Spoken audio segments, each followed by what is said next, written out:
এখন বাড়িতে অনেকেই ময়ূরের পালক রাখেন। এটি বাড়িতে সৌন্দর্য বৃদ্ধির সাথে সাথে পজিটিভ শক্তির বৃদ্ধিতেও সাহায্য করে।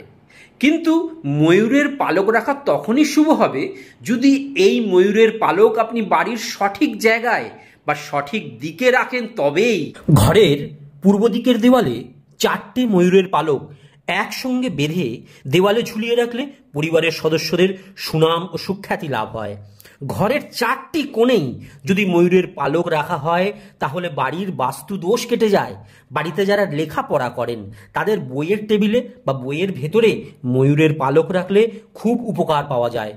বাড়ির আলমারির লকারে একটা ময়ূরের পালক রাখলে হঠাৎ প্রাপ্তি যোগ তৈরি হয়। বাড়িতে যদি গণেশ ঠাকুর বা ভগবান শ্রীকৃষ্ণের পুজো করা হয় তাহলে তাদের পাশে অবশ্যই ময়ূরের পালক রাখুন, পরিবারের মঙ্গল হয়। যারা চাকুরি করেন তারা অফিসের ডেস্কে একটা ময়ূরের পালক রাখুন, আর যারা ব্যবসা করেন তারা ব্যবসা ক্ষেত্রের ক্যাশ বাক্সে একটা ময়ূরের পালক রাখুন। বাড়িতে যদি হঠাৎ সমস্যা আসে তাহলে বাড়ির ঈশান কোণে ময়ূরের পালক রেখে দিন, দেখবেন সেই সমস্যা কিছুদিনের মধ্যেই কেটে যাবে।